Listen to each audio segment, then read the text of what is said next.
আমাকে আনুমানিক 1:30 থেকে 2টার ভিতর পুলিশ ফোন দিয়েছে। ফোন দিয়ে আমাকে বললো যে আপা আপনি অমুক বাড়ি একটু আসেন, স্কুলের সর্দার বাড়ি, সজীব সর্দার, ওদের বাড়িতে একটু আসেন। তারপর আমি বললাম যে না আমি অসুস্থ, আমি তো আসতে পারি না। বললো যে না আপা আসেন, খুব দরকার আপনাদের। তারপর আমি গেলাম, যাই দেখলাম যে পুলিশ মাটি খোঁড়াখুড়ি করতেছে, আর সজীবকে জিজ্ঞেস করতে আছে। তখন পুলিশ প্রথম আমার কাছে স্বীকার করে নাই যে কি। আমি বলছি যে ভাই এখানে কি, কেন খোঁজাখুঁজি করেন? কয় আপা দেখবে না, যখন খুঁজে বাইর করবো তখন দেখবে না। তারপরে কিছুক্ষণের পরে ওখানে খুঁজে কিছু পায় নাই। তারপরে সজীবকে আবার জিজ্ঞাসাবাদের জন্য খুব জিজ্ঞেস করছে, অনেকবার জিজ্ঞেস করে বলছে যে তাহলে তুমি যদি না স্বীকার করো তাহলে তোমার নিয়ে যাবো। তখন সজীব বলছে যে আমার না, আমাকে একজনে রাখতে দিয়েছে, ওইটা আমি রাখছি, মানে হেফাজতে রাখছি, ও আমার কাছে রাখে ঢাকা চলে গেছে, আমি রাখিয়ে দিছি, ও আসলে ওকে আবার দিয়ে দেবো। এই বলগে বলছে তো কোথায় আছে বলো। পুলিশে যখন জিজ্ঞেস করছে তখন বলছে যে বাগানে আছে, বাগানে যাই সজীব বাইতে দিয়ে দিচ্ছে।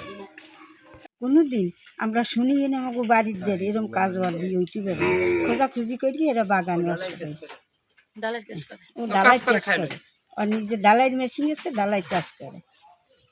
প্যাডেরটা বুঝলি, আমরা ওর কোনোদিনও ওর এরকম একটা খারাপ কাম আমি দেখিনি। আর এই পরে শুনি যে এই পুলিশ এসে আজকে এই শুনি যে এই খোঁজাখুঁজি হয়ে গিয়ে ও পয়টি সব শিখে গেছে। লোক সরো ও ঢালাই কাজ করে, যে এই যে অস্ত্র পাইছে কোথাটা কি হয়েছে আমরা এক সম্বন্ধে কিছু জানি, আমাদের বাড়ি পাশে ওদের বাড়ি।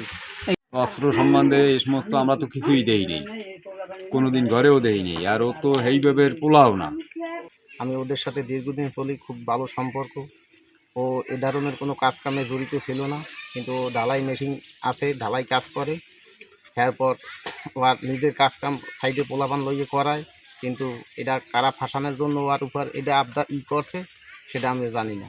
কিন্তু আমরা এই বাজারে ছিলাম, বাজার দিয়ে সন্ধ্যা সেইভাবে এই যে গাইছি। যখন বাড়ির ভিতরে যখন গেছি তখন যাওয়ার পরে আর কি এই যে কাহিনীটা দেখছি, মানে যে একটা গান পাওয়া গেছে আর কি। আসলে এটা কি কারণে বা কেন পাইছি সেটা আমরা আসলে মূলত জানি না, ঠিক আছে। কিন্তু হয়তো ওকে ফাঁসানোর জন্য এমনটা হইতে পারে, হ্যাঁ। কিন্তু আসলে যে এটা পাওয়া গেছে ওর কাছে, এটাই বড় কষ্টকর। আমরা ওর সাথে কাজ করি, আমরা ঠিক আছে ঢালাই কাজ করি। আজকে আমার ভাই বন্ধু যে এইভাবে আজকে ও জেলে যাবে এটা ভাবতে পারি না।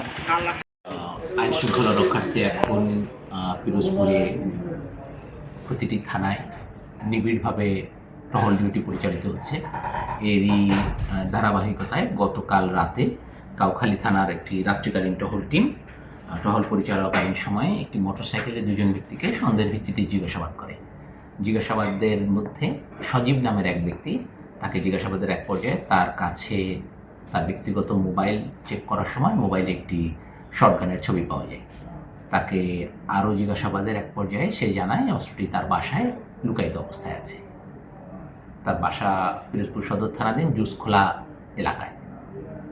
কাউখালী থানার আভিযানিক দল এবং সদর থানার আভিযানিক দল যৌথ অপারেশনের ভিত্তিতে আজকে তার বাসা থেকে তার দেখানো মতে তার হাত থেকে এই শটগানটি উদ্ধার করতে সক্ষম হয়েছে। আর এ ব্যাপারে আইনগত ব্যবস্থা প্রক্রিয়া চলেছে।